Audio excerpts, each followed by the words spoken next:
Welcome all to the Tortillas and Takes podcast. You are on once again with your boy and a special Thanksgiving episode of the Tortillas and Takes podcast. I'm salivating already thinking about the Thanksgiving meal I'm about to have.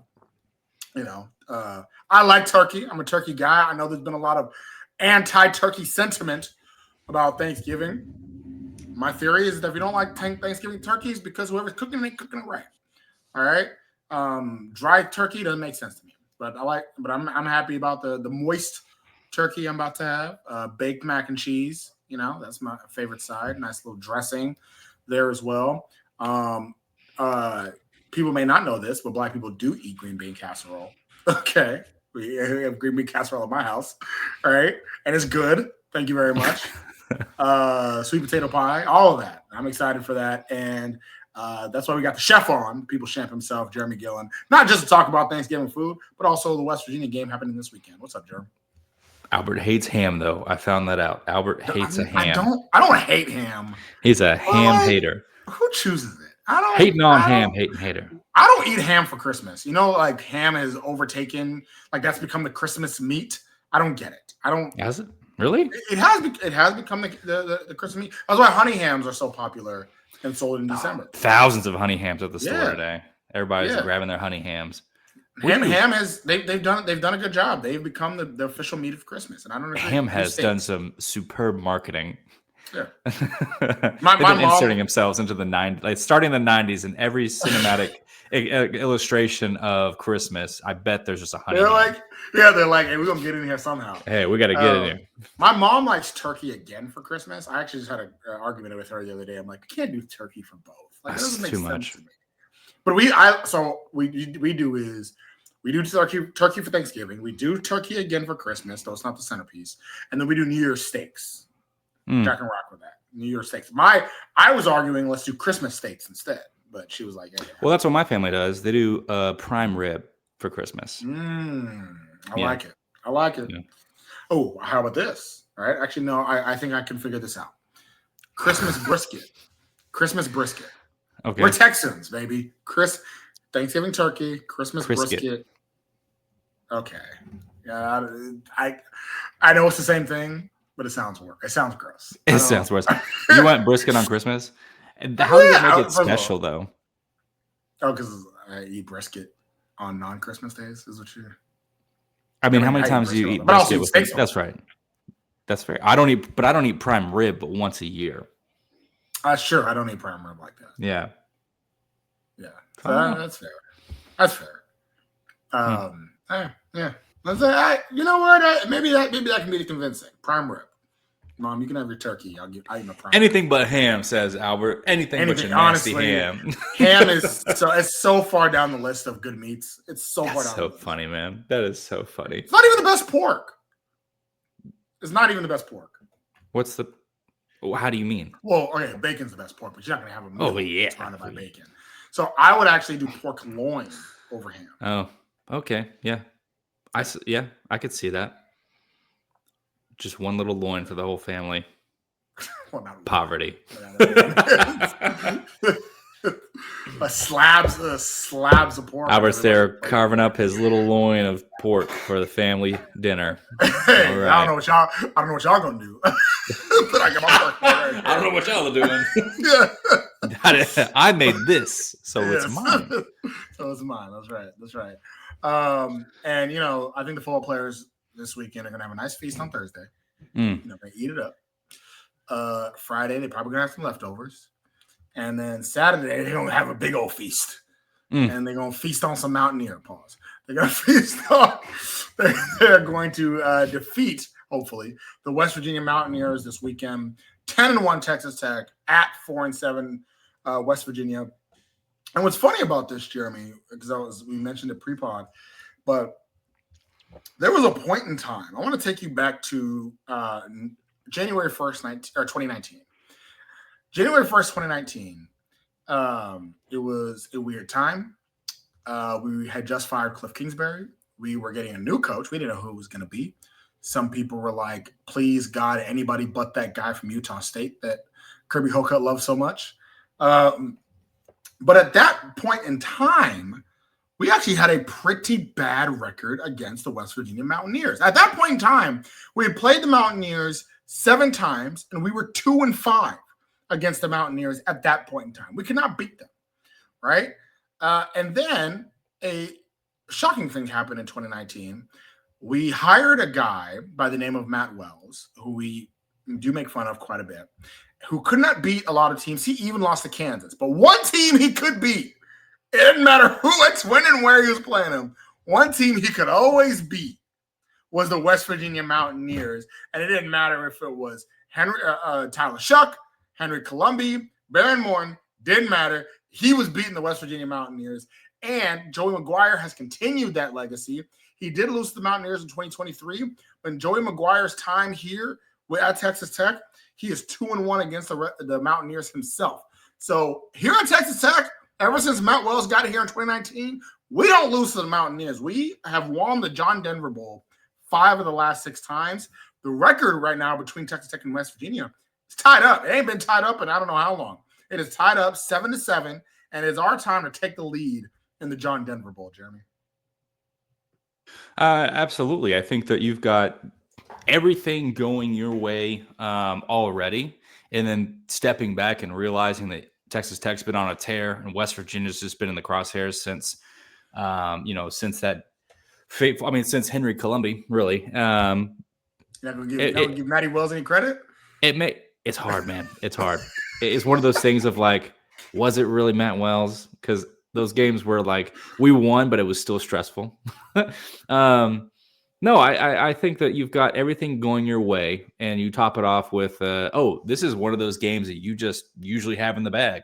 Probably the same way that Kansas State fans generally feel about when they play Texas Tech. It's like, oh, yeah, they didn't be good this year, but we probably got them, Yeah, and it's like, okay, we got the double whammy where we are good this year, and it's West Virginia, so we probably got them in Morgantown even. But another thing that made me really encouraged about this game way before this was, and thankfully it's been cropping up on Twitter, but basically the clip of Coach McGuire, it's snowing late April. They're having that spring practice. And he was saying, hey, West Virginia, week 12, like we're getting ready for West Virginia. And at the time you're like, oh yeah, because it's snowing, I guess so. But now here we are, West Virginia. It's going to be a blighter. It's very cold in Morgantown. And we got lucky with a 11 a.m. kickoff. But still, like, hey, that's a tough place to play, especially in the depth of November. It's going to be very cold. So, but I'm encouraged that McGuire was thinking about it way ahead of time, and I have no doubt that this team has been locked in through the bye week on West Virginia, because what is on the other side of that? The Big 12 championship. So it is a very important game for the Red Raiders. Not nearly as important for West Virginia. Well, on the last time we played West Virginia in November? 2019, we beat them bad boys 38-17 in Morgantown. Actually, technically, the last time we played them in November was last year in Lubbock, but the last time we played them in Morgantown was 2019. And both times was a pretty easy Texas Tech victory. Last year we beat them boys bad, 52-15. That was when, Neil Brown was easily on the outs. And in 2019, that was the game, if you remember, that we started to maybe have some hope about this Matt Wells fella. And then it quickly went away. I think virtually the very next week, it went away. But I want to say the next week he lost to Kansas, so it went away pretty quickly. Wow. But yeah, but either way, I think it kind of goes to show that Morgantown used to be very tough for us to play. It was almost a guarantee that traveling that distance was going to be difficult for this team. During the Cliff years, it was not fun. Cliff himself went 1-5 against the Mountaineers, only winning that his first year, 2013, in Morgantown. But other than that, he really struggled against this team. We have not struggled lately, and so that has been good. I personally have pretty fond memories of playing West Virginia. First time we played West Virginia as members of the Big 12 was when Geno Smith came to town. Incredible game. Got to rush the field. They were 5th ranked in the country at the time, I want to say. Undefeated. And it was great. That very fond memories of that 2012 showing, a shellacking, I should say. Me and my family actually took a trip down to Morgantown in I believe it was 2023 or 2021, sorry, when Henry Columbia was playing, and got to see Texas Tech win that game 23-20, and that was a great time for me and my family. Joyous time. We also went down there to watch the basketball team in Morgantown when they played Texas Tech. That was back when I was up there in Pennsylvania, and it was only a drive away. And so I am pretty fond of this West Virginia game. My wife, however, hates West Virginia, and she only hates West Virginia because she has seen Texas Tech play West Virginia probably like in person, probably more than any other team because of, our trips out there. And she also, her opinion of it is very funny because she's like, they must suck because every time they play Tech, they lose. I'm like, ooh, you are not paying attention for the 5 years that I was watching these games and we're losing, but I'll take it, honey. Yeah, you're right. They stink. First and foremost, Jeremy, as we do every time we preview a team from the opposing side, we talk about their quarterback, right? And, a couple months ago, that would have been a really weird question to talk about the quarterback. We would have said, well, we don't really know who their quarterback is going to be. We don't know where Rich Rod is really going towards, who's going to be their quarterback, right? There would have been some question, is it Nico Marchiol? Nico Marchiol decided halfway through the season that he's not the right quarterback. Well, actually, Rich Rod decided he's not the right quarterback, and Marchiol said, well, screw you, then I'm out. Then there would have been a question of, well, is it Khalil Wilkins, right? The hotshot freshman that kind of came because of Rich Rod. Well, no. Okay, well, if it's not Wilkins, right, is it maybe Jalen Henderson, the senior, right? Maybe he's the guy. No, he just kind of stinks and didn't really start a game.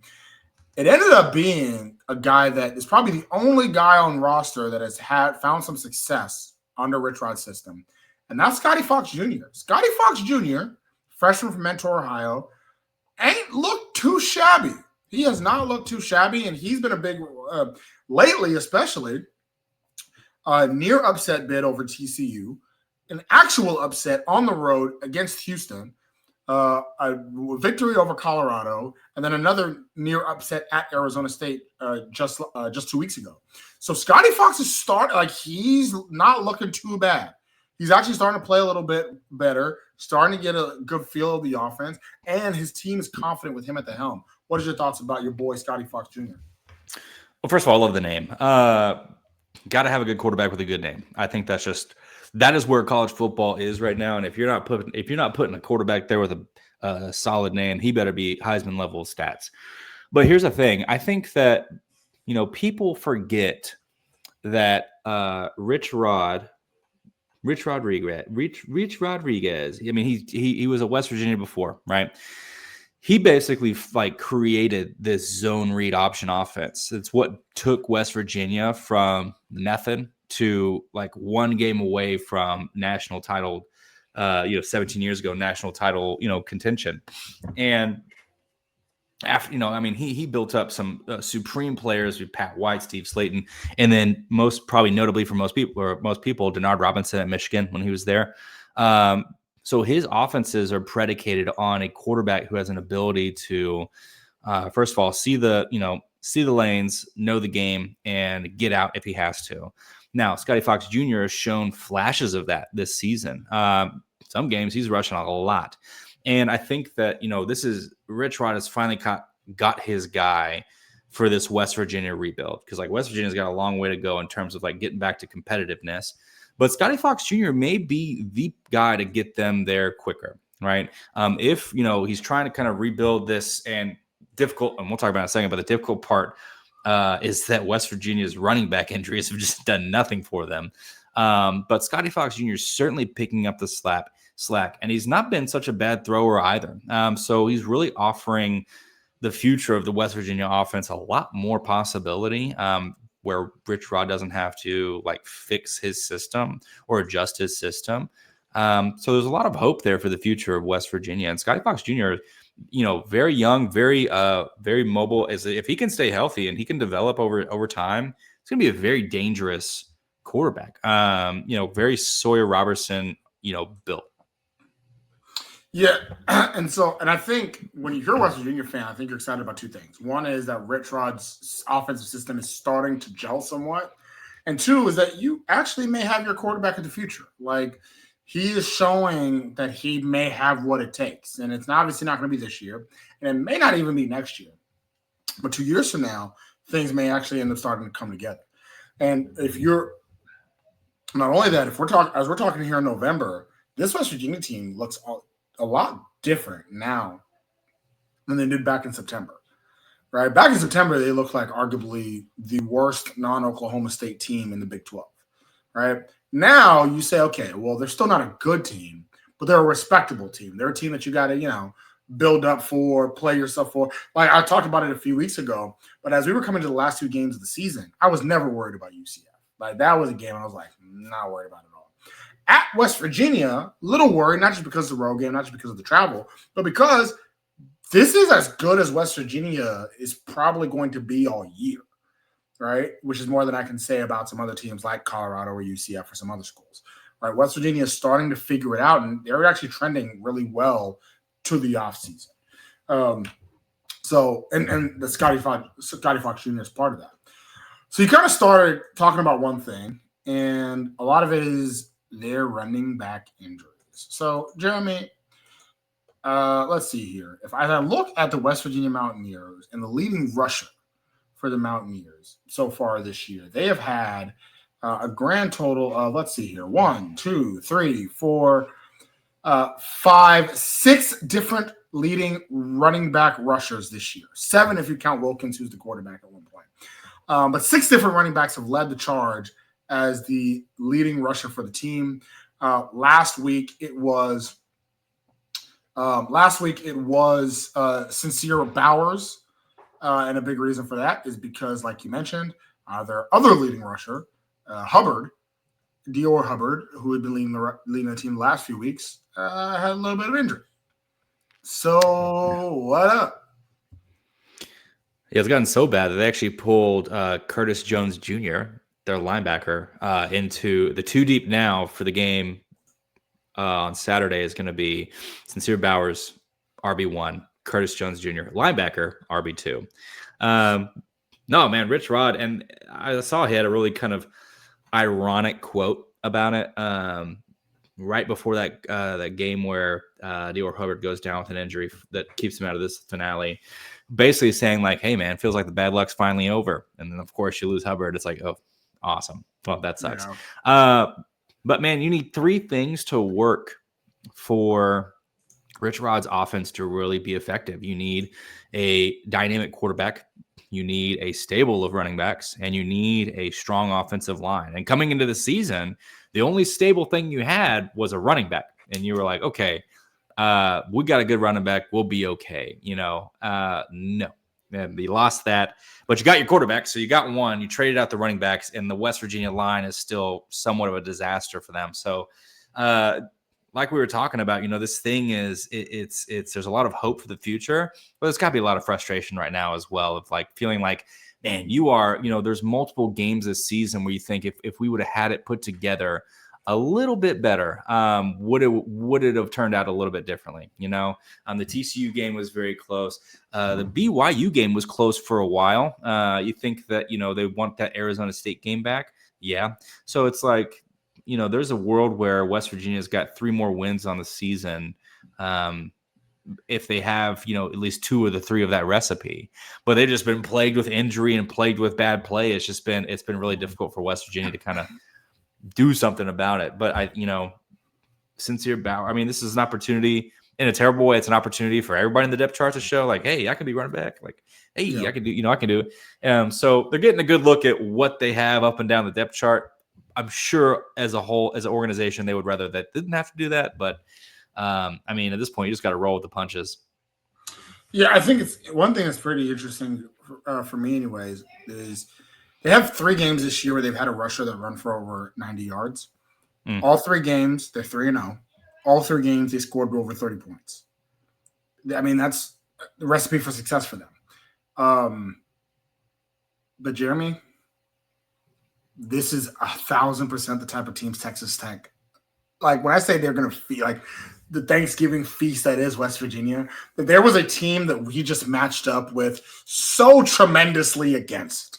It is the West Virginia Mountaineers on their 5th string running back. Right? The team that needs to run the ball to be successful, a team that has a young quarterback with O-line issues, with I almost feel bad for this team because outside of those 3 games, they haven't been able to really score very much. This is a team that is struggling just in general in those aspects. And they're just playing a team that is, oh man, if you're telling the Texas Tech defense that, hey, you're playing a running team that's not good when they can't run. Oh, that's Christmas. That's Christmas. And so, yeah, yikes. Is there anything that the West Virginia offense can do against this defense? Well, I mean, another thing is they can pray. They can pray. Yeah, they can suggest a food coma. They can hope for a food coma. Another thing that was really a big issue for West Virginia coming in is that they had a lot of they had like a couple of returning wide receivers, really. The big one being Jaden Bray, but then Jaden Bray goes out with a season-ending injury against Ohio early on in the season with his knee. So they're just like, it's almost, I mean, yeah, Texas Tech is built to destroy this team. Absolutely. West Virginia is built to destroy themselves. Like they have to, I mean, there's so much that they have to like make happen they're basically building the plane while they're in the air. And so it's been really hard for West Virginia. On a Rich Rod offense, the zone read stuff, say West Virginia is at full strength, right? You're basically getting a archetype Utah team where it's like Devin Dampier is, he's got an ability to run and throw. And they're going to try to work a lot of that scheme throughout the game. Even with a strength of that team, we just wore them down and overcame them in the 4th quarter. With this team, it's like there's nothing to wear down. Their offensive line they're gonna have a tough time guarding 2 big pass rushers. They're gonna have a hard time, getting Scotty Fox Jr. He's gonna have a very mobile day, whether he wants to or not. I can see him like running out of the pocket very frequently to try to extend plays. And maybe, I mean, I could see a couple of big runs, maybe 15, 20 yards. Maybe he'll bust off a 40-yard run. But it's just not sustainable. And so even if, Red Raider fans here at first, like if he runs off for a 60-yard scamper for a touchdown, that's okay. We're probably still up by 35 points. And, it'll be been here, done that. That was a K-State game. But Avery Johnson was much more dangerous, right? Yeah, yeah, it's true. So it's like, everything that West Virginia could bring to the table, they're depleted on. We've already seen, and we have a defensive unit that has proved time and time again we're built for it. So this West Virginia offense is going to have a really, really rough day. At the same time, it's a really good opportunity for them to just go, hey, those plays we're kind of nervous about trying out? Let's try some stuff. Let's do some crazy stuff. Let's see what we can really make work for this team. Yeah. We should have brought on this one? I didn't think about this till now. Brandon Phoenix from the Raspy Voice Kids. Shout out to the Raspy Voice Kids. Great West Virginia podcast. Make sure to listen to them ahead of this game as well. They're usually pretty optimistic. I've been seeing his tweets. I know he's feeling good about the Rich Rod team and the direction West Virginia is going. But they're both Brandon and Jeremy, usually fairly optimistic about the Mountaineers. I'm very curious That's how right. optimism is heading into this game. So let's switch gears and talk about the West Virginia offense. Defense, sorry. What's interesting about this is I mentioned how West Virginia wants to run the ball, but they're awful in the pass game. Second worst pass offense in the Big 12. Third worst pass offense in the Big 12. Shout out to the no, I was right. Third worst overall offense in the Big 12. Second worst passing offense in the Big 12. Shout out to the Oklahoma State Cowboys for being consistently worse than everyone. Defensively, however, they mimic the same thing. Third worst overall defensively, not bad in the run game, pretty terrible in the pass game. And Jeremy, what have we said the only way we can see Texas Tech losing is by hitting us quick, fast outs in the pass game. And West Virginia can't do that. They don't do that really at all. Only one other team runs as much as West Virginia does compared to that how much they pass. That's Utah. And Utah does it because they're good at it, not because out of necessity, right? West Virginia does it because they really aren't good in the pass game, and so and defensively, right? It's known that their secondary is not great. There's really not much in the secondary. Front seven, a little bit better, but if we don't have to. If we know your run defense isn't bad, we know you can get after the quarterback a little bit, then why do we have to? We can just sit back and just torture secondary when we know we can. Anything else about this is anything about this West Virginia defense give any bit of pause or is it just barbecue chicken alert? I think that West Virginia, another one of those moments where West Virginia, and you're right, we should have had Brandon on, even with like a disappointing season, he'd still find something to talk about, but hopefully I'm doing it justice. But I think that, one thing Rich Rod did really well is that he went, we got to get a good defensive coordinator. Like we got to get somebody who's young, who's going to be invested and go after this. And he went out and got Zach Alley from Oklahoma, right? And Britton Venables did not want to let go of Coach Alley. So that's a really good pickup because he's got a really strong kind of at least Oklahoma was a 4-2-5 of like, hey, we're gonna have a really strong line, put very little responsibility on the linebackers, and then have like an oppressive defensive back core. And so it kind of felt like they could have done something like that because they had West Virginia had three defenders who have all Big 12 honors, but they're all gone. And then the two headliners they were having coming this season, TJ Jackson and then Josiah Trotter, they both transferred out. Which made sense when they were like, okay, well, new coach, we'll see. But like the people that they brought in, I mean, Jamoy Robinson, he was good at UTSA, Eddie Kelly, Hammond Russell, but like these guys aren't filling in the way that they were supposed to, or like, they didn't have the same kind of like, so if you think about transfer trajectory, Texas Tech is like the best example of like bringing guys in and maximizing their impact, right? This West Virginia is like, okay, they're a really good example of bringing guys in and them just kind of fading away into the depth chart and fading away into the scheme. And so it's like, Jeremy, I thought the second you bring in people from the transfer portal, they're automatically good. And that's the only way you get better. That's what I was told. Yeah. It's the money that makes them better, not the actual coaching. Don't let anybody fool you, except West Virginia. So West Virginia's had a really rough go of it defensively, for sure, and that's again shown up, especially in the results. Right, they've allowed teams to pick up. I mean, what is their third down? Is the third down defense is miserable? Like they're having a miserable time in the red zone. It's just there's a lot of growing pains that are going to happen for West Virginia, and it's going to be interesting on Saturday because I'm less interested in West Virginia's defense, more interested in how Mac Leftwich wants to attack that and wants to protect our squad from unnecessary injury, but also like make sure that because something else that we're trying to do, that you got to believe that we're trying to do, is dominate West Virginia. So that when we move into the Big 12 championship week, we can maybe squeak up into the number 4 spot in the playoffs. Because, Georgia doesn't get to play in the conference championship. So it's like, if they're not getting to play in the conference championship, then, why should a non-conference championship like they don't have the chance to play for that game? Why should they be in that top 4 spot? Or, why not put like Texas Tech if they win in the top 4? So I think that, McGuire's trying to do a lot here to, McGuire and company are trying to do a lot here to, hey, we obviously want to win the West Virginia game, but we really need to look convincing in this West Virginia game so that when we move into conference championship week, there's because one of the dings earlier was, hey man, Texas Tech is great, but their red zone sucks. What do we do the next week? Mac Leftwich put it together. We got it much better in the red zone, right? And so, the question is is Texas Tech doing enough to be considered a bye week opponent?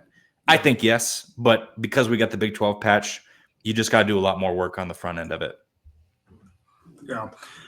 So West Virginia's defense is an interesting one because it is a band of guys put together. I mean, their 2 leading tacklers are both in the secondary. And you know what we say, Jeremy, When your leading tacklers in the secondary, usually it's not very good, especially when there's two.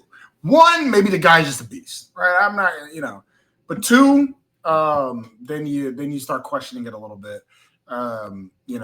Both Darian Lewis and Fred Perry being their leading tacklers, both their safeties, put together 160 tackles over total, and so.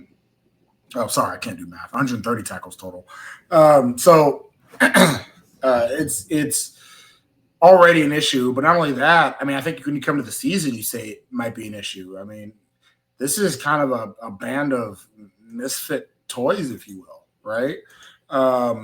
Fred Perry, their leading tackler at the safety position, he comes from Jacksonville State, right? Darian Lewis comes from Akron.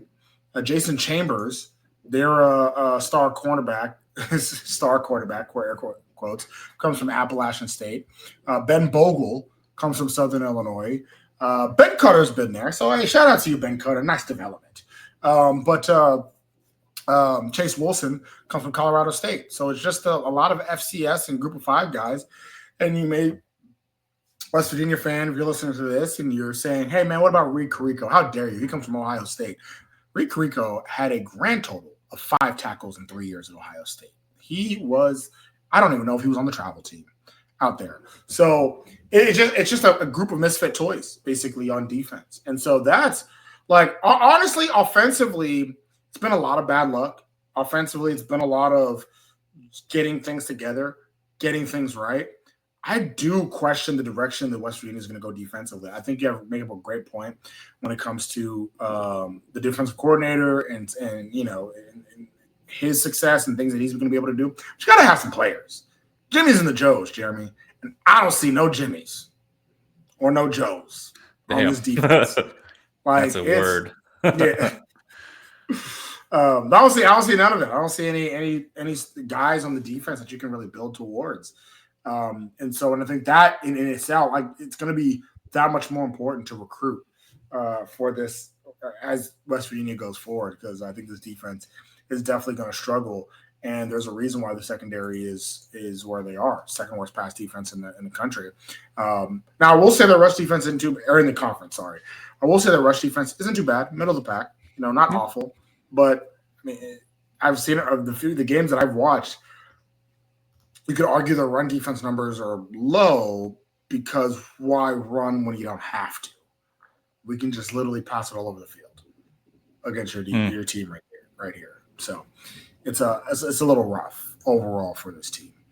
So as we think about this in West Virginia defense and Texas Tech's offense going against this defense, who needs to be the star player on offense for Tech for us not just to win, but to win in a way the College Football Playoff Committee would like us to? Mitch Griffiths. So if this game remains to where, and this is why I'm wondering about how Mac Leftwich wants to kind of attack that question, because for me, it's like, man, I want Mitch Griffiths to go out there and ball, because that means that we have done enough to get to a point where Baron Morton does not have to be out there. It is not scary, and we got to have our secondary back up, get some serious reps against a team. So, but outside of that, like, really for me, I need to continue to see Cam Dickey get the touches that he deserves, because, like, this machine runs so much better when our rushing game is together. So for me, man, Cam Dickey, like, get out there, burn off the calories from Thanksgiving against this West Virginia defense. They're not that great. And, like, get between the tackles, find your man, get out there. Cam Dickey. I liked seeing Reggie Virgil as a gadget player, like he was against UCF. Yeah, I liked seeing that. And so I'm curious if we're going to continue to see that overall. We did see Cam Dickey in the Wildcat as well. We saw Terrence Carter, some motion with him in the red zone as well. So I like some of these red zone actions. I don't, and I want to see if Mac Leftwich. I think Mac Leftwich started to open up the playbook a little bit, especially in the red zone against UCF. I want to see it done a little bit more here against West Virginia. As much as I think one thing that does play in West Virginia's favor is, as much as it'd be great to gash them, it is going to be cold. It is going to be chilly. You do have a quarterback in Baron Morton that's, even with the bye week, can't guarantee he's 100%. He's never 100%. So let's keep it on the ground. Let's use some of these gadget plays. Let's run around a little bit and use Cam Dickey. Let's use Reggie Virgil. Let's use Jacoby Williams. Let's use Terrence Carter in creative ways to still move the ball down the field.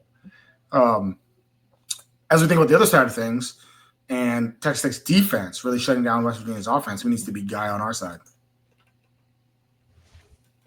Jacob Rodriguez, as we continue to build this Heisman hopeful, get him to New York conversation. Like he's got to continue to be the dog. And to kind of take that a step further, I think a game like this, first of all, hey man, West Virginia is not going to be airing it out very much. Here is your chance to get more forced fumbles, right? Yeah. Get in there and make it happen. Last game of the regular season, get in there and break that record, right? I think it's a really awesome opportunity for this defense to just continue to add, notches on their belt of like holding teams to dramatically low scoring, taking out their skill players. Like if we're able to contain and disrupt and, Scotty Fox Jr. is having a hell of a day, that's just going to make our day that much easier. So obviously you can go with a lot of pass rushers on that one, but I want Jacob Rodriguez to go out and have himself a Heisman level day so that the committee stops ignoring him. So you actually, to be honest, I was going to say the same thing as far as like stat padding. We don't need him to win, but we need him. This is a great stat pad day. When he played Oklahoma State, Jacob Rodriguez had 10 tackles on the day. And he also was able to recover that fumble. He had himself a day in essence. All right, so this is going to be another one where let's stat pad a little bit. You're not going to show up on any highlights in the game against West Virginia, but we can, add a little to it. Get closer to some of those records. We're only one forced fumble away from tying the Texas Tech school record set by Darius Slay, which is also the Big 12 Big 12 record, I believe. So, let's try to break some records. Another guy that I was going to say, Cole Wisniewski. He's really caught on for the last month and a half. I was looking up his stats against Oklahoma State because honestly, and I know it sounds terrible, that's West Virginia's. I do think West Virginia is better than Oklahoma State. I'm not trying to dog them like that, but they play how they're both trying to play similarly, right? Mobile quarterback that can't really throw, but it is a little shifty. A lot of injury problems offensively. Defense that can get gashed in the passing game and is also bad in the run game, but a little bit better, right? And so I tried to see in Cole Wisniewski last time when he played Oklahoma State had 7 tackles in like a half. Right, so I think Cole Wisniewski again in the run game, move up a little bit, especially if Scotty Fox Jr. tries to go horizontal, pop him in the mouth a couple times. So Cole Wisniewski there. So Jeremy, before we get into this game of the week, let's talk about some of the other games around the Texas Tech mantle, shall we? Let's do it. So we're on the Big 12 mantle. Sorry, I'm getting all types of stuff messed up. I'm ready for Thanksgiving, baby. And so after Thanksgiving, after we're done eating that feast, we have Black Friday. Now, I do want to talk a little bit about championship scenarios in the Big 12, Mr. Gillen. So first game in the Big 12, 13th ranked Utah at Kansas. And do you know what the conference title game implications are for that game? Nothing really. Not really anything. I mean, for Utah needs to win it so they even have an inkling of a chance of going to Arlington. But that's about it. I mean, if Utah was to lose the game, it may make it easier, a tiny bit easier for BYU, but and a tiny bit easier for actually, honestly, make it a lot easier for Arizona State. Arizona State's a team that needs Utah to lose more than anybody. But yeah, not much there. Utah just needs to win if they want to move on. So start off with that game. Surprisingly, tickets are pretty low and cheap for this game. But Utah, 10.5-point spread. Kansas needs a win here to go to a bowl game. So there is something on the line for the Kansas Jayhawks. So who do you got in this one? 10.5.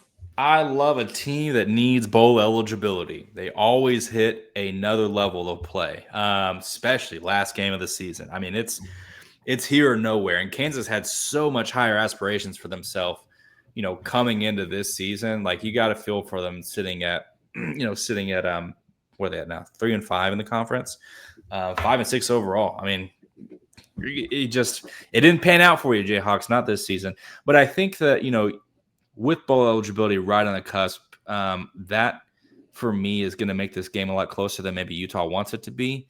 But I don't think that Utah is going to give Kansas an opportunity for them to shirk any percentage that they can move into the Big 12 championship. And you know what also is hard to watch is whenever the conference playoff stuff comes out, and it's like the first two teams that are out, it's BYU, it's Utah. It's just like the state of Utah is groaning. So, no. Kansas, going to give them their all, but I think Utah clears this one. The line is at 10.5. I think that's pretty safe. So, you can say, so you like Utah covers or? No, I mean, like, I feel like 10.5 is, or I think a 10, a 10-point win for Utah feels good. Yeah, push it. So I'll say this, right? So this is kind of where I'm at in this game. Utah had a scare last week at home against Kansas State. And in a game that, if you ask me, Kansas State probably should have won. Oh, yeah. Kansas is a very similar team in the way they play. Actually, I think Jalen Daniels is a better passer than Avery Johnson. Similar runner. And their running game, if you let that go, I mean, Daniel Highshaw can go crazy as well. So I agree with you that Kansas has all the tools to make this a game, to make this scary. I mean, imagine if last week's game was in Manhattan instead of it being in Salt Lake City. That would have probably been a loss. And so the only reason, honestly, I'm going with Utah to win this game is there's too much on the line for Utah to lose. And or one, too much on the line for Utah to lose. And then two, Kansas has looked really bad lately. They have just not looked good lately. I don't know the last time Kansas looked good in a football game. Maybe them barely losing to Cincinnati, but like since then, and maybe I give them grace about their touchdown win at UCF, but got blown out by Texas Tech, blown out by Kansas State. They failed to cover against Oklahoma State. Close loss at Arizona. I guess that's respectable, but blown out against Iowa State. This is just not a. So it's not a team that I'm feel confident in that they're going to pull off the upset. So got to go with the Utes there. Now, if you're a Texas Tech fan or a BYU fan or an Arizona fan, you care about this next game at 8 o'clock, prime time on Fox, Black Friday. 25th ranked Arizona at 20th ranked Arizona State.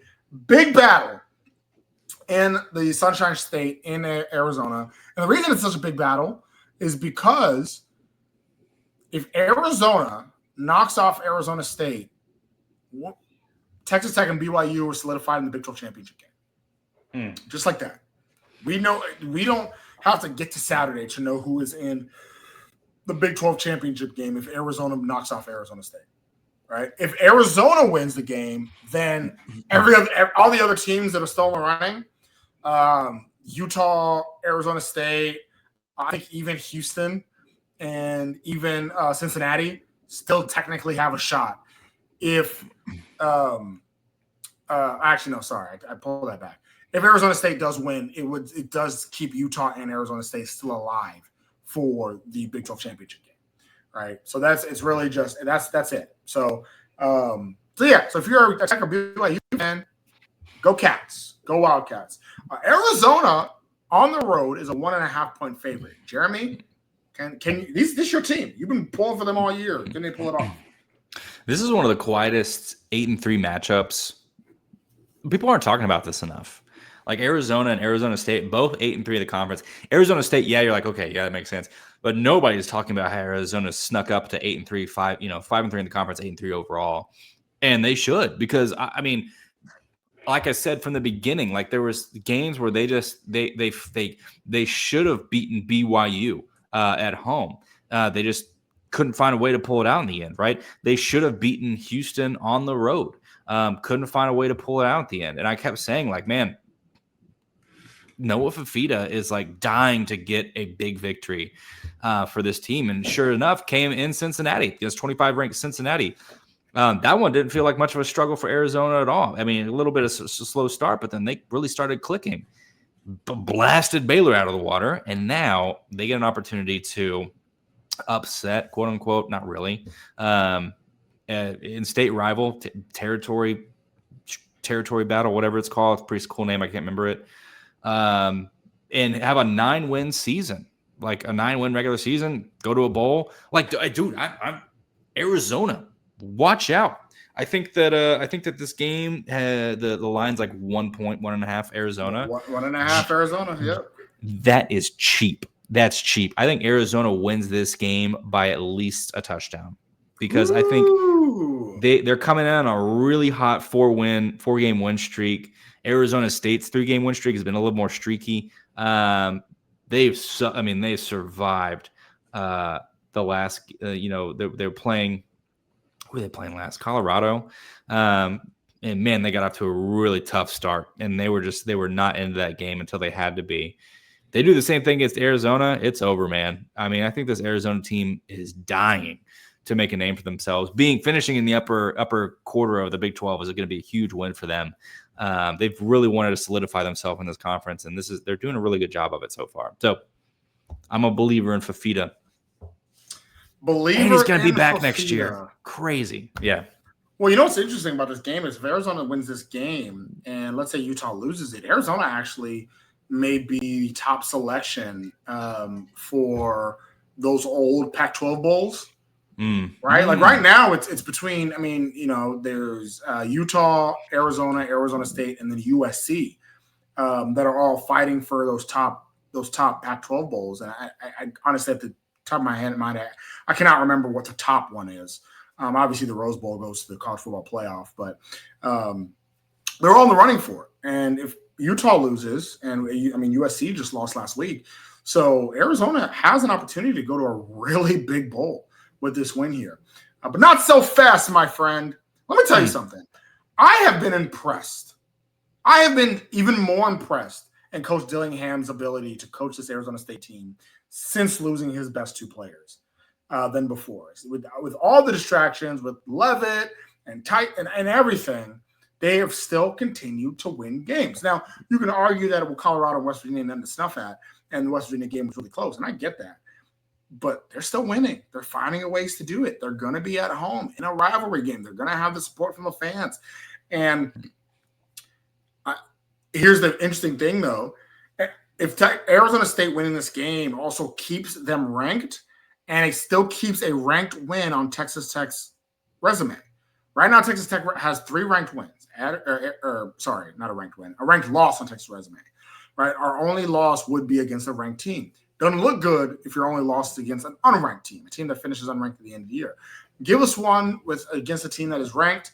I think Arizona State pulls it out, right? And also because it puts the pressure on Tech. Because here's the thing, there's no backdoor way. If Arizona State wins this game against Arizona, there's no backdoor getting to Arlington.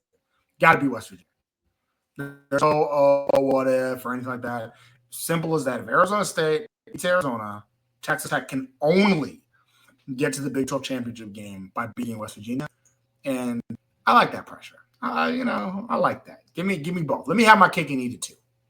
Yeah. Right. And so we're still on this one. I'm going Arizona State. Meanwhile, you take your Arizona Wildcats. But definitely a game. I mean, if you're just a must watch college football fan, Big 12 fan, this is a hell of a game, to say the least. So, Jeremy, I gotta pause this. Hold on. Is it still paused? I'll pause it for you. All right, next one up. Game that has no implications now, thanks to Houston's loss to West Virginia. But Houston at Baylor, battle of the we can't get people to come to our games bowl. Baylor, 2.5-point favorites at home. And a win here for the Baylor Bears. They get to bowl eligibility. Dave Aranda has already been told he will be back next year. If you ask me, that was a mistake, not because of the not firing Aranda, because put some pressure on him getting to a bowl game. I got to get to a bowl game this year. Who you got in this one, Jeremy? Woof. Well, I think that after their huge loss against Utah and then huge loss against Arizona, it only makes sense that they follow that up with a huge win against Houston.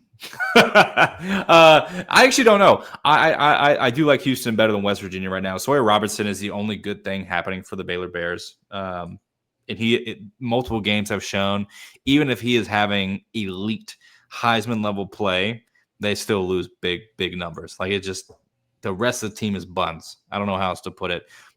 Houston obviously is feeling a little dejected from there. We can win the Big 12, and now it's like, no, you can't.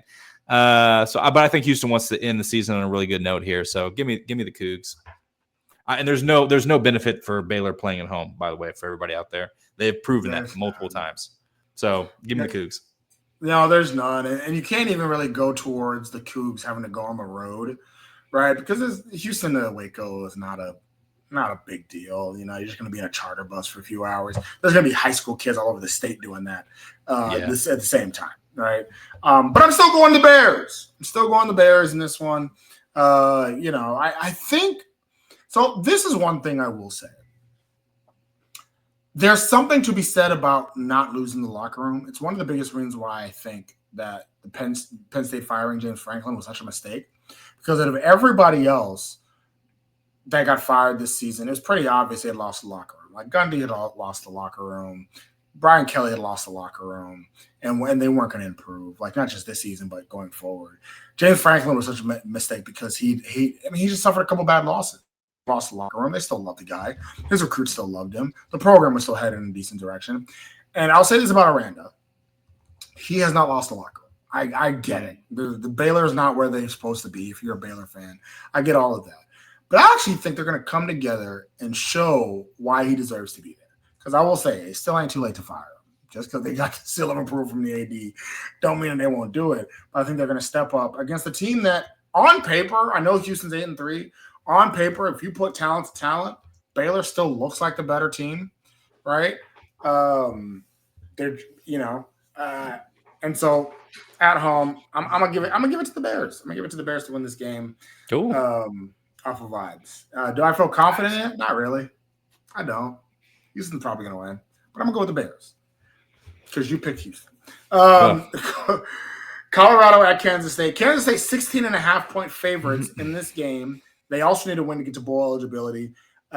Chris, I personally think the Wildcats got hosed in their last game. Chris Klieman was out there boo-hooing. Needed the AD Taylor to pat him on the back and give him a lollipop. I will say Julian Lewis, the quarterback that showed some promise for the Buffs, will not be playing in this game. They're going to redshirt him, which I do think is the smart and right decision for Coach Prime there. But with that being said, woof. Who do you got in this game? Hey, listen, Kansas State fans, this is the one I'm like, damn, yeah, you should have had that one. Boo-hoo or not, I do think Kansas State's going to take that personally and go out and just wax Colorado. Colorado is having such a hard time. And, you know, they had Arizona State against the ropes for like the first quarter. And then Arizona State was like, wait a minute, we're playing Colorado. What are we doing? Bam. I think Kansas State's going to give them the same treatment, especially in Manhattan. Yeah, give me the Wildcats. Yeah, no, at this, and not to mention Marshall Falk, who's the running backs coach for Colorado, just accepted the head coaching job at Southern. Oh, that's right. So yeah, I mean, it's dude. This has been such a bad season, and they're not even filling the stands in Colorado. Like you thought, worst come to worst, we could go 3-8, and the stands would still be full because of Coach Prime. They're not even filling the stands. It's bad out there. At this point, I think if Dion doesn't do a whole, I got to quit because of my health reasons thing at the end of this offseason, it's going to be spooky going forward because this team does not look any good. Kansas State spread is 16.5, and I think that it could be double. K-State is probably going to beat this team by 30 plus. I don't think – it's not going to be it. It's going to be close in the first 5 minutes, and that'll be about it. Yep. So, all right. All these games at 11 a.m. at Oklahoma State. Oklahoma State finally got a new head coach, Jeremy. And they made the right decision by going to Eric Morris. I'm pretty upset about it because that's a good pick. Drew Mestamaker is going to be starting quarterback because, of course. Yeah. But does Oklahoma State do anything to make their fans feel good whatsoever? 2 straight weeks of being respectable, though. Shout out to Coach Meach. Remember that time that we announced Cliff Kingsbury was going to be our coach, and in the bowl game we played really well, and he was there watching us, and it was really cool. It was like, yeah, you getting this team, we're going to play for you, coach. That's not what's going to happen here. Not at all. I think great hire is the hire we didn't want them to make, which means it was the right hire for Oklahoma State. Yeah, I think Iowa State doesn't care about that at all. And so Iowa State's going to have a good game here. The line being 14.5 is actually really considerate for Oklahoma State, who has been playing better than they have in previous weeks. So, I like it. I think that Oklahoma State's going to do what they can to make it a game for sure. But Iowa State's just got more depth and ability and a head coach. So it's like I think they cover. You think they cover? We think I think they cover. Something like that. Here's the thing also. Talk about distractions. Matt Campbell's name has come up a little more than usual this cycle. Do you think for so? Every job. It's actually kind of interesting, as I've seen his name come up for the Penn State job, for the LSU job, and the Arkansas job. Those are not the same jobs. No, it's true. You know what I mean? I thought just today they were like, Matt Campbell's actually already signed with Arkansas. He's already made an agreement. And mind you, it's, as Texas Tech fans, we're not as close to it, right? But if this was Joey McGuire being up for all these rumors, it might be, and more than usual, it might be a little distracting. I'm not saying that it's going to – Iowa State fans, they hear it every year. Iowa State players, they hear it every year, so it may not be nothing. But I'm just saying, a little more than usual, and Oklahoma State is playing actually not embarrassingly. So I do think they cover, maybe a 10-point loss, which is I say there's no such thing as moral victories unless you suck. And Oklahoma State has had back-to-back moral victories. So, yeah. So there you go. All right, finally, after 11 a.m., we get to the noon game. They're UCF at 11th ranked BYU. By this point in the game, BYU will have known what happened with Utah against Kansas. They would have known whether Arizona State won their game the night before. They would have known how far ahead Texas Tech is against West Virginia. Not to bury the lead there. UCF fighting for a bowl game. We talked a few weeks back about how all the freshmen four have, in their third year now in the conference, has finally broken through and gone to a bowl game. Cincinnati's at 7-4. Houston's at 8-3. BYU was able to do it last year, leaving only UCF. UCF can do it this game. Shock the world on the road in Provo and win this game as 17.5-point underdogs. Jeremy, does Scott Frost pull it off? No, he doesn't. He does not. Not in Provo. No. I will say, similar to how West Virginia fans feel about Rich Rod, UCF fans, I think, are feeling a little bit better about Scott Frost, though the way they played against Oklahoma State can't feel that great. But they've shown some flashes. He's recruiting decently. I think everybody knew it was going to be a rebuild season, so I don't think everyone's hating it too much. And they're coming off a bye, so I do expect them to play a little bit harder than you would think. But BYU is suffering under. BYU right now is feeling jaded against the College Football Playoff Committee, and so UCF, I'm sorry, you're the one in the crosshairs of their aggression. So they're gonna hey, how many points do I have to win by in order for you guys to respect us? And so I'm sorry, UCF. Yeah, and so that's where I look at it for UCF, and I'm like, in this game, BYU is going to put up some style points. Yeah, they're going to have to. Yeah, they're going to have to, because they also have to think about this, especially if it's already known by this point they're going to be in the Big 12 title game. They have to think about how many points do we need to beat UCF by, not only to get in as an at-large bid, but get in as an at-large bid with the possibility of us being a 2-loss at-large bid. All right. And so that's where it gets a little spooky. They're going to put a drubbing on UCF because they have to. And a pretty big game this evening in the afternoon, 2:30 on Fox as the big afternoon game on Fox. Cincinnati at TCU, winner likely ranked. So there's that. TCU 3.5-point favorites in Fort Worth. Your boy Sorsby versus Hoover. Good quarterback matchup there. Who you got? Good quarterback matchup. Bad streak of games for Cincinnati. moving into this world of like, man, Cincinnati's really challenging for the Big 12. They have a pretty tough go of it. Remember, they're going to have after they spanked Baylor. It was like, okay, well, they got to go on the road to Utah. That's going to be huge, right? And then they got to play Arizona. They can probably get that win. BYU is at home, so they're going to have a really good chance in that one. And then the TCU. So, Cincinnati's got a really good chance to play for the championship here. And no, because Utah spanked them on TV, right? Then they said, you know what, we'll lick our wounds and we'll go to Arizona. Not so fast, my friend. Noah Fafita said, I ain't losing anymore. Beat Cincinnati, right?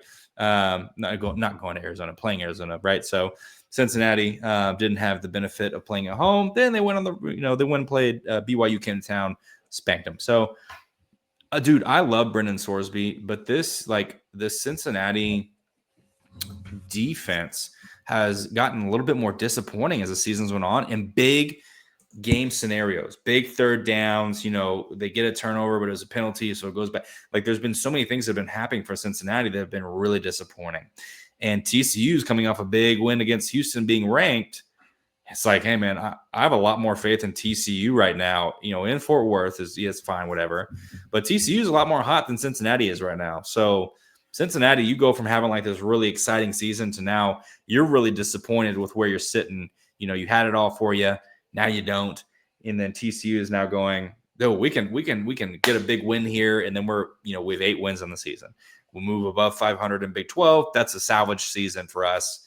TCU's got a lot more to play for here. And so I like TCU in this game, being at home. Spreads at TCU 3.5. That feels probably about right. I think TCU has a little bit more of energy later in the game and just overcomes maybe a small deficit or no deficit at all and just holds Cincinnati at bay. So here's the thing. I actually think Cincinnati's a better team than TCU. I watched that game against Houston, and I don't know if it's possible to play an 8-2 team, win, and make me feel less confident about your abilities.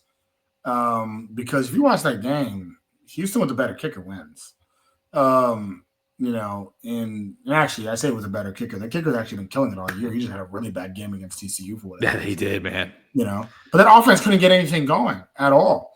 The only reason I'm going to agree with you and go TCU, the only reason is because the last time Cincinnati went on the road and traveled across the country, they got drubbed by Utah. They are just kind of in a downward spiral right now. I actually think, it's funny, I joked a little bit about it being a quarterback matchup. I think defensively it'll be a bigger game in this game, Cincinnati defense versus TCU defense.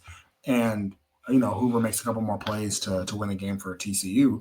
And get this, and you got to feel kind of disappointed for TCU. Cincinnati starting the season off, 7-1, potential chance to win the Big 12, and then everybody finds out you're frauds, Actually reminds me a little bit of the 2013 Texas Tech team.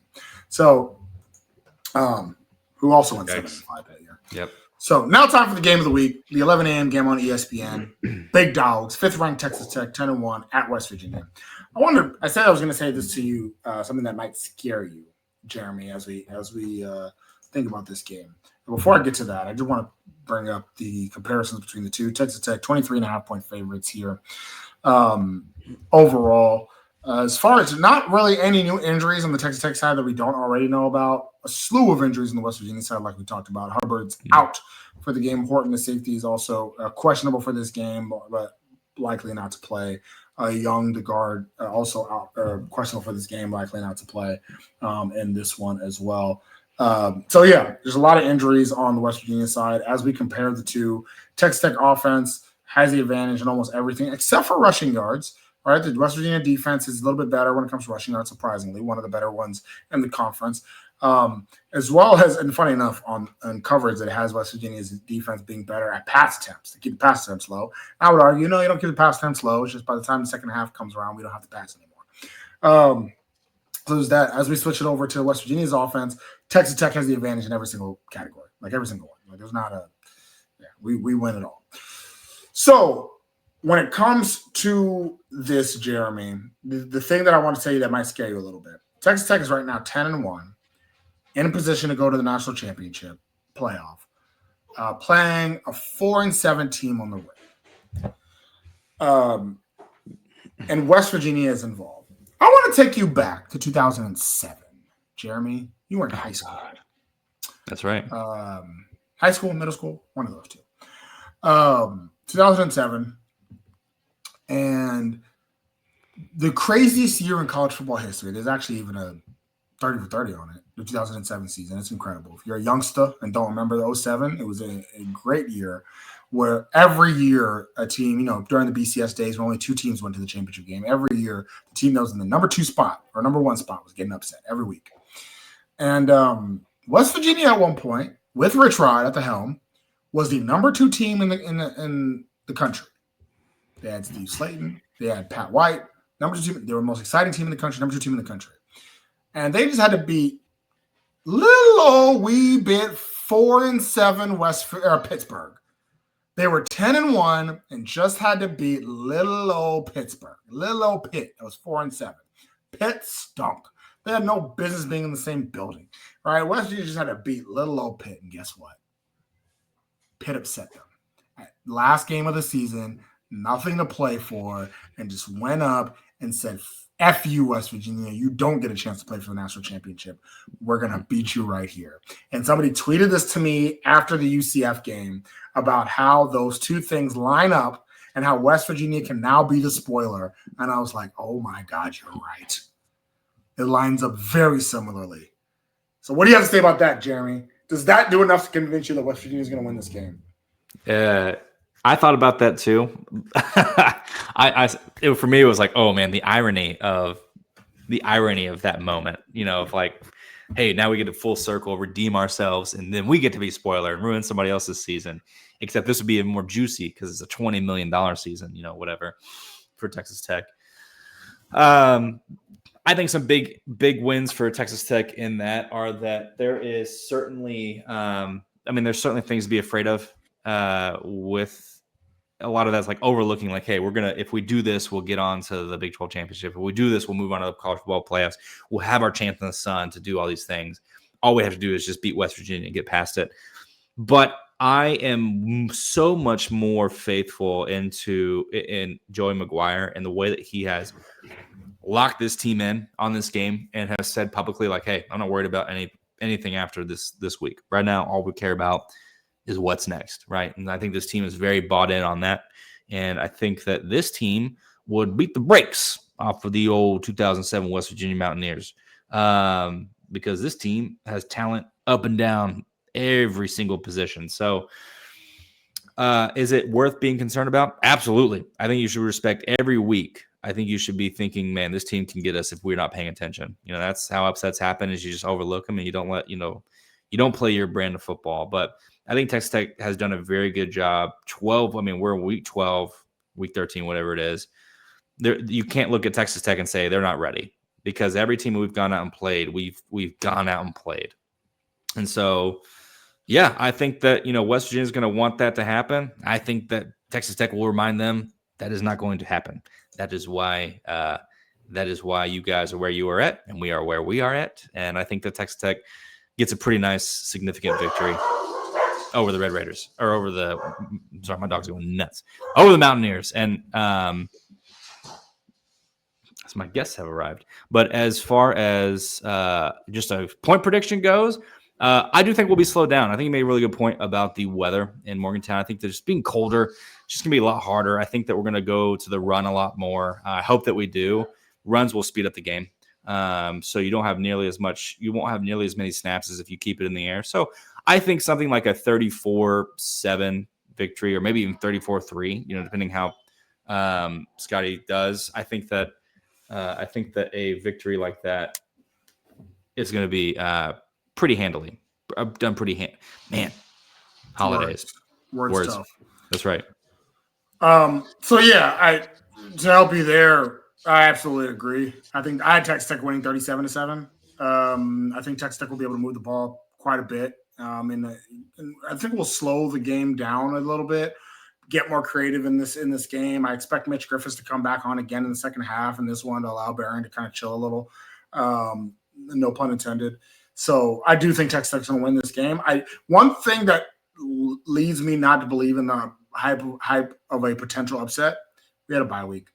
And other than Jacob Rodriguez getting an opportunity to fly around the country and put his name out there for the Heisman, everybody else is going to be locked in for 2 weeks, And so one thing we've seen from this team is that they get antsy to play. They don't really they don't overlook things. They're still locked in. Now they just want to knock somebody's head off. And these dudes love football, man. Yeah. They love football.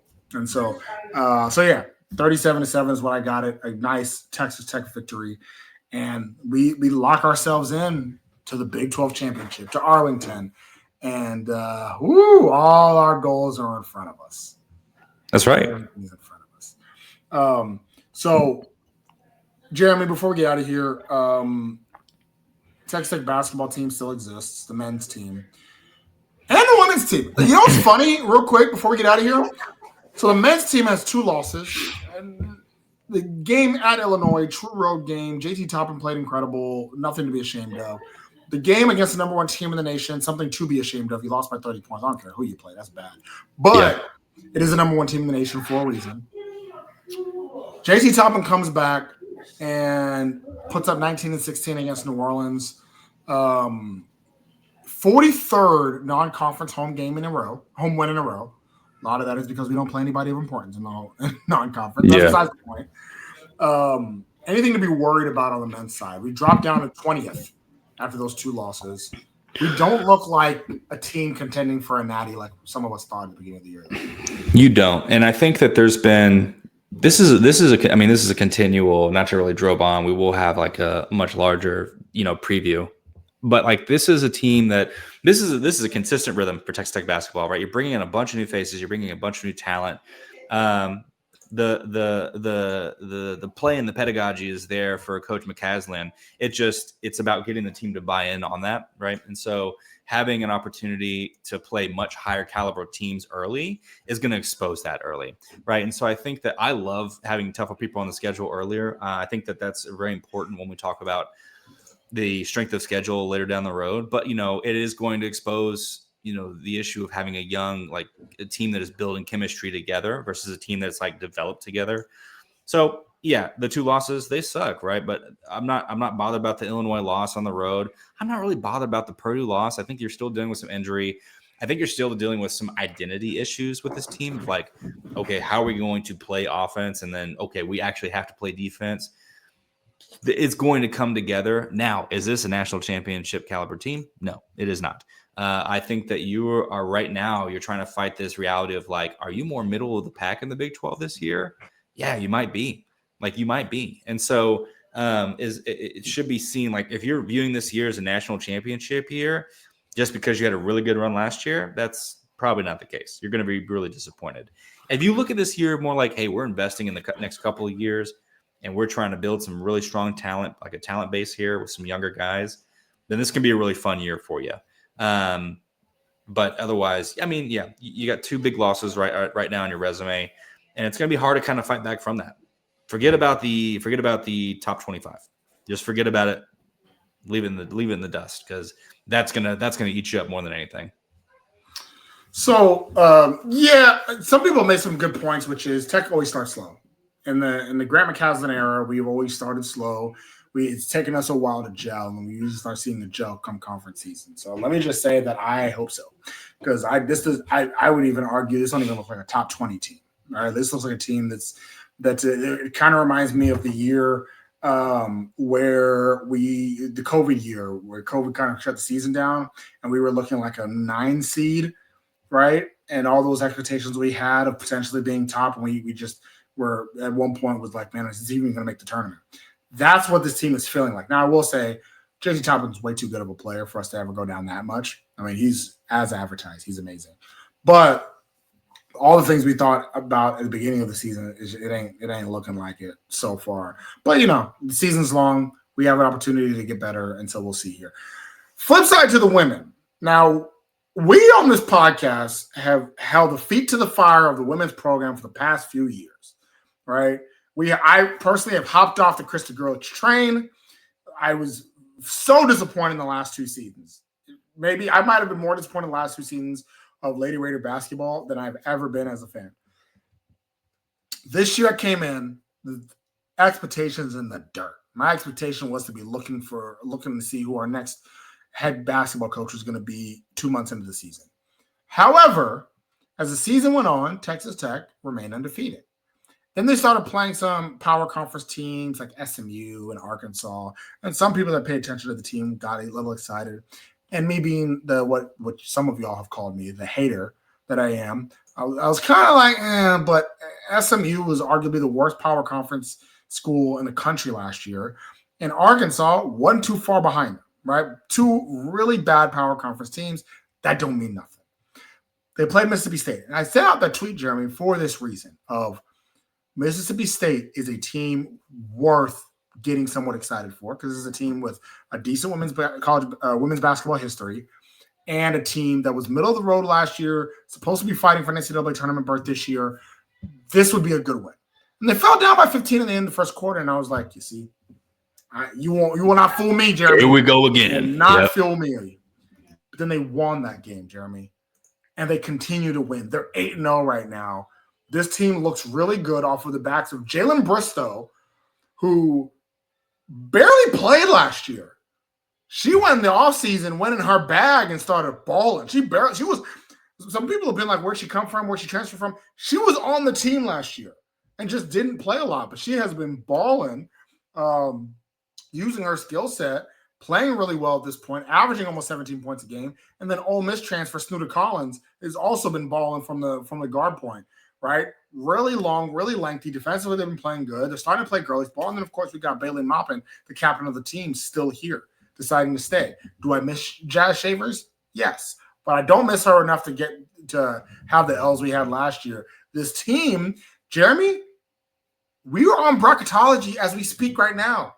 We're right outside the AP poll. Mm-hmm. Already. We're not even to conference season. That's right. I ain't gonna lie to y'all. I'm a little shocked by what I've seen at the beginning of this season. Yeah, the Mississippi State game is going to be their best litmus test for kind of how this team is better. Because last year, I remember we were 13-3 or whatever going into with some big losses, some losses against some better teams. But we were like, dang, we're about to cook in conference. And we beat Houston. And then we started the worst losing streak ever. It just sucked. So there's a world where you can get 13-14-0 when we move into conference play again. And that's all good and well, but you face off Baylor to start, right now they're ranked 15th. And that's going to be a tough out. So I think that, this team, as far as we're seeing them right now, deservedly needs to be in the conversations about, the March Madness. Like, yeah, put them in the bracket. Why not? I think that's a really good motivator. Let's get through the non-con, and then let's see really the good thing about this team is that they feel like they're together. The response to being down to Mississippi State early just shows that, hey, Gerlich has recognized, like, hey, I am gifted this year of coaching. This has been a gift, and I'm going to maximize that gift. Whether that be like being here for the long term, which if she's going to be the coach, you got to step into that and be the best coach you can be, right? Or if it's like, hey, I'm going to show another school what I can do. But this year, if Coach Gerlich's locked in a lot better, that's good for us. So, yeah, I'm excited, man. I'm more excited about the women than I am about the men right now. But, of course, that's just recency bias with a couple of losses we've had. I will say this is the best team that shout out to Nathan Grice. He said it himself. He thinks that this is the best team that he has seen in Gerlich's tenure. And if to me, she's on the hot seat, man. If she don't, and she's made the seat even hotter with this 8-0 start. If they don't win, if they don't get to the tournament or close to it, seems like a coaching problem. Let's just throw it out there. Anything else you wanted to say to people, Jeremy? Hey, got another week of football, got another week of sports. Love it. Okay, it's gonna be fun. Everybody enjoy their Thanksgiving. Please eat some ham in respect for Albert's disgust. And avoid turkey at all costs because this is a worthless meat that doesn't need to be on your table. Get out of here. Absolutely not. Don't listen to a word Jeremy said. Please send the account, tortillas, and takes all your turkey that you're eating tomorrow. Do not show us any turkey pics. Show all I will block you. I will show us block all you. the turkey because I don't read the mentions. So for the turkey lover, that is Jeremy Gillen. This is your boy, I'll be sure. And you have been listening to the Tortillas and Takes podcast, part of the 10-12 network. As always, stay wrecked, people.